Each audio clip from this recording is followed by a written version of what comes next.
আপনারা কি কেউ চা খাবেন? হ্যাঁ। খাবে না? ঠিক আছে। আচ্ছা, সুপ্রিয় মুখার্জি মানুষটা কেমন ছিল?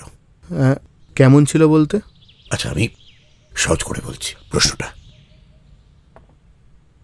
সুপ্রিয় মুখার্জির সাথে কারো কোনো ঝামেলা টামেলা ছিল? না, আমি তো সেরকম কিছু শুনিনি। আচ্ছা, উইলিয়ামস মানে যুধিষ্ঠির,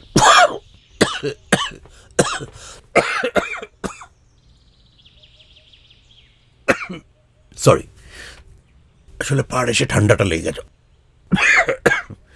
যুধিষ্ঠির উইলিয়ামসের সাথে সুপ্রিয়র ঠিক কিরকম সম্পর্ক ছিল? ওই দুজনে একসাথে শেয়ারে বিজনেস করতো, আর আর এনজিওর কাজেও হেল্প করতো। কিরকম হেল্প? ওটা ঠিক আমি জানি না। জানেন তো, যখনই কেউ জানি না বলে তখনই আমার মোবাইলে দেখা একটা রিলের কথা মনে পড়ে। এ পৃথিবীতে 85% লোক যখন জানি না বলে তখন আসলে কিন্তু জানে, কিন্তু সেটা গোপন করার জন্য বলে জানি না। আর সত্যি সত্যি ধরুন মাত্র 15% মানুষ যখন কিছু জানে না তখনই বলে জানি না। তার মানে আপনি এই ব্যাপারে, মানে ফ্যাক্টরির ব্যাপারে অনেকটাই জানেন, তাই তো? কি জানতে চান বলুন। লেবারদের সঙ্গে দেখুন, এই অঞ্চলে প্রায় সমস্ত ফ্যাক্টরিতেই মালিক লেবারের সম্পর্ক ভালো না, যেমন হয় আর কি। এর বেশি সত্যিই আমি কিছু জানেন না। বেশ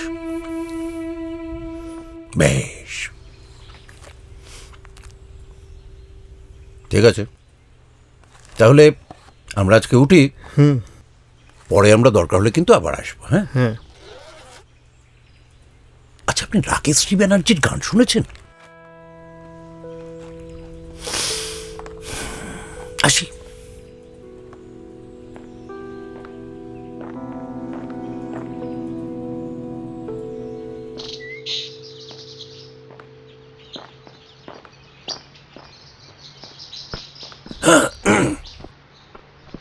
লোকটা অনেক কিছু লুকিয়ে যাচ্ছে বলে মনে হলো না? কিন্তু সেটা কি আমাদের ভয় নাকি অন্য আর কারো ভয়? এই দেখেছো কি হলো? রুমালটা ভুলে ফেলে এসছি। ও, রুমাল হারালে নাকি খুব অশান্তি হয়। আচ্ছা আমি রুমালটা নিয়ে আসছি, তুমি দাঁড়াও। কি অদ্ভুত! তুমি পুলিশকে সত্যি কথাগুলো বললে না কেন? এই শোনো, যা বোঝো না সেটা নিয়ে কথা বলতে এসো না। স্যারকে কে মেরেছে তার কোনো ঠিক আছে? ওসব বলতে গেলে তারপর যদি আমাকেও এই তুমি সব পুলিশ আমাকে বাঁচাবে? আসতে পারি।